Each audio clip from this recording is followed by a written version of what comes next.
I'm Amanda McNulty with Clemson Extension, and we are at the Florence County Civic Center at the South Carolina Agribusiness and Farm Expo. I'm speaking with Bryan Smith, who's an extension specialist, and he works in the area of confined animal manure management. That's a long title. CAM is what we refer to it, I think it's the acronym. And tell us, explain what confined animal manure management means and when it comes into play. Well, Confined Animal Manure Management Program was put into play initially from the state regulation that was put out in 1998, which says Clemson University will provide the training for the program. This comes into play in a certain weight class. A person with 2 chickens in their backyard or a couple of cows on their farm is not covered by this. When you're over a percentage of weight, it's 30,000 pounds of average live weight on your farm, and that's at one time. That's not over the course of the year. Then you come under the regulations. You have to go through our certification and training process, and you have to have animal waste management permit for your farm to show that you're properly utilizing and taking care of that manure.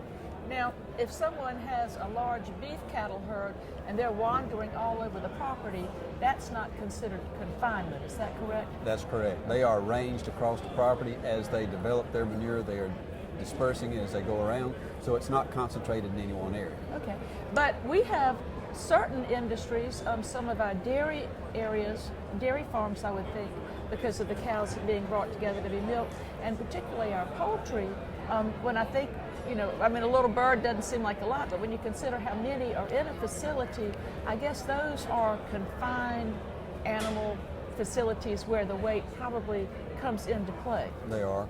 All of our larger confined animal facilities, the poultry facilities, certainly turkey and broilers, dairy facilities will come under this. If you'd figure a dairy cow weighs approximately 1,000 pounds depending on breed, anyone with 30 dairy cows or more they're milking would come under this regulation. Swine facilities come under this regulation also. All right. And so tell me, when the producers come in, what kind of training they get and how they actually learn to safely and in ways that don't become a public nuisance from smell, dispose of all the waste that these animals are going to produce as part of just the natural process of growing. Well, it's a training program we have that takes a full day to do the initial certification, and we go through a manual we developed that's over 200 pages. Really? It's 13 chapters. About 8 different instructors go through that day. We spend all day from 8 o'clock in the morning until 6 in the afternoon training them in this, and then we have an exam. They must pass the exam to become certified. So it's not just attendance, they actually have to pay attention, absorb, and understand the material and prove that to you in order to receive a certification. That's correct. And that's an initial certification. That's initial certification. And in that initial certification, we cover things like water quality and reasons we need to protect it. We cover things like the actual manure production and the nutrient content in the manure. We cover what crops will need and how much manure should be applied to the crops. We cover when it should be applied to the crops. We cover things like vector and odor control, how best to manage your facility so you don't become a harborage for flies or harborage for odor also.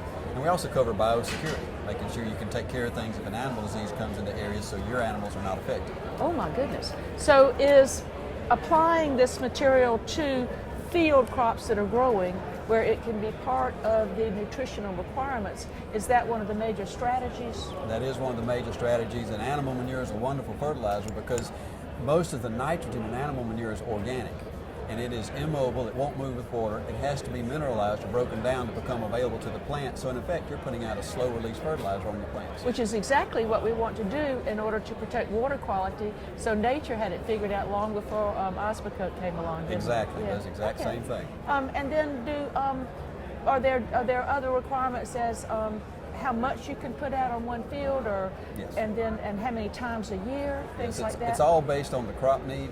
If a crop needs 100 pounds of nitrogen, you put out 100 pounds of nitrogen in manure. And there are other stipulations as to how close you may put it to a water body, where you may apply it, what time of the year you may apply it, depending on the crop. You wouldn't put manure on an area that's devoid of any vegetation, not having anything growing. In other states where it freezes in the wintertime, that's recommended because the manure freezes and it's immobile, it stays there. We don't have that kind of climate. No, it doesn't look like we are, does it? We only apply it to crops that are growing, and we Actively. apply it when we would normally apply fertilizer. Which is when the crop is actively growing, because then it's utilized and the chances of having to move to a place where we don't want it are minimized. Exactly. Okay. And then are they people required to occasionally have recertification or take update classes? Yes, they are required to have 10 hours of recertification every 5 years. Really? And we offer approximately 40 classes around the state each year, so they have opportunities all around the state to come to the classes. Most of them are evening classes, a few are in the morning. They're basically 2-hour classes. Our intent was if you can come one night a year and visit with us for an hour and a half or 2 hours, then we can keep you certified and updated. We give them the latest updates on manure regulations. We give them things on the efficiency of their houses. Maybe they've got old fans, they need ventilation fans, and we can save them some money by recommending to put different fans in their houses. Cover all the different matters of what we've run through over the course of the year as far as any type of animal manure management or facility management that would help them. So you really try to look at the entire production unit and fine-tune it so that the best outcome is available after the people complete the training program with you. That's correct. When we initially started the program, the inspectors from the Department of Health and Environmental Control told us they could tell the farms that had been through our training program. I think that's a real compliment to you, don't you? I Now, think so. do you ever have to go out and help people if they're having some difficulties?